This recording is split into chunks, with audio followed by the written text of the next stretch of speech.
Hello everyone, সবাই কেমন আছো? আশা করছি সবাই খুব ভালো আছো, আমিও ভালো আছি। নতুন একটি ভিডিও নিয়ে আবারও চলে এসেছি তোমাদের সাথে শেয়ার করতে। তো দেখো, সকালে ঘুম থেকে উঠে পড়ে আমি ফ্রেশ হয়ে চলে এসেছি রান্নাঘরে এসে চা বানিয়ে নিয়েছি। তারপর শ্বশুরমশাই শাশুড়ি মাকে চা দিয়ে দিয়েছি। তারপর আমি চা খেয়ে নিয়েছি। আর এখন দেখো আমি বসিয়ে দেবো রান্না। এখানে আমি চালটাকে ধুয়ে নিচ্ছি। আর চাল ধোয়া জলটা কিন্তু আমি ফেলে দিচ্ছি না, আমি একটা বাটিতে রেখে দিচ্ছি। শুনেছি চাল ধোয়া জল নাকি গাছে দিলে খুব সুন্দর গাছের গ্রোথ হয়। তার জন্য আমি জলটাকে ফেলে দিলাম না, একটা বাটিতে রেখে দিলাম। পরে সময় বুঝে আমি গাছে দিয়ে দেবো।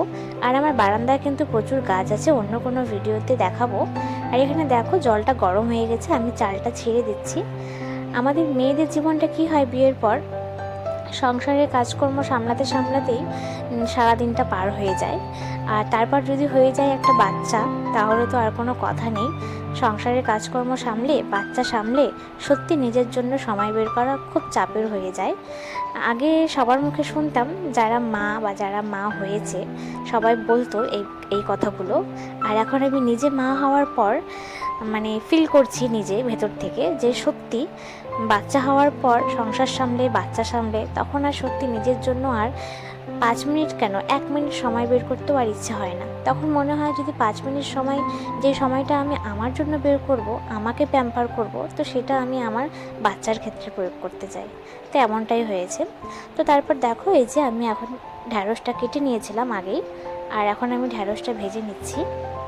তো ঢ্যাঁড়স ভাজা কিন্তু আমার একদমই অপছন্দের একটা খাবার, মানে সবজির মধ্যে এটা আমি একদম পছন্দ করি না ঢ্যাঁড়সটা। বাড়ির সবাই খায়, তো বাড়ির সবার জন্যই ঢ্যাঁড়সটা ভাজা হচ্ছে। আর এখানে হচ্ছে কাঁঠাল। কাঁঠাল কিন্তু পেঁয়াজ রসুন ছাড়া একদমই ভালো লাগে না, কিন্তু কি করব, আজকে নিরামিষ আর কাঁঠালটা অনেক দিন ধরেই আনা ছিল।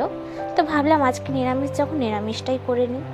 তো তারপর দেখো, গুনগুনকে স্নান করানো হয়ে গেছে। রান্না কমপ্লিট করার পর আমি ওকে স্নান করিয়ে নিলাম, চেষ্টা করি ওকে 12টার ভেতরে স্নান করিয়ে নেওয়ার। আর এখানে দেখো আমি এখন ওকে জামা পরিয়ে দিচ্ছি। আর এই যে দেখো, ওকে ক্রিম মাখাবো। ওর মুখে হাত দিলেই ওর খুব বিরক্ত। মুখে ক্রিম মাখাতে দিবে না, মুখে টিপ পরাতে দিবে না, মুখে কিছুই করতে দিবে না। মুখে হাত দিলেই যেন ওর খুব রাগ উঠে যায়। দেখছো কেমন করছে, কিছুতেই টিপ পরাতে দিবে না, টিপটা লাস্টে বেঁকেই গেল। তো যাই হোক, কোনো মতে পরিয়ে দিয়েছি। ও যখন ঘুমিয়ে যাবে তখন আমি ঠিক করে দেবো। আর এই যে দেখো, এখানে এখন আমি ওকে খাইয়ে দিচ্ছি। তারপরে খাওয়ানোর পরে ওকে ঘুম পাড়িয়ে দেব। আর এই যে এই মাটির ভাঁড়টা শাশুড়ি মা অফিস থেকে আসার সময় নিয়ে এসেছে। আমার একটা মাটির ভাঁড় ছিল, ওটাতে আমি খুচরো পয়সা জমাচ্ছিলাম, তো পড়ে গিয়ে ভেঙে গেছে। তার জন্য আবার নতুন একটা এনে দিয়েছে, খুব সুন্দর, পছন্দ হয়েছে আমার। আর এই যে একটা জিনিস না দেখায় পারলাম না, বাইরে খুব সুন্দর হাওয়া হচ্ছিল, তো তার জন্য আমি গুনগুনকে একটু চুলটা বেঁধে দিয়েছি। আর এখন ওকে নিয়ে যাব ছাদে। হ্যাঁ, চুল বেঁধেছো? তুমি চুল বেঁধেছো? সুন্দর লাগছে তো। চুল বেঁধে সুন্দর লাগছে তো সোনা। মামাটাকে সুন্দর লাগছে তো। তো এই যে দেখো, খুব সুন্দর হাওয়া হচ্ছে, ছাদে না এসে পারলাম না।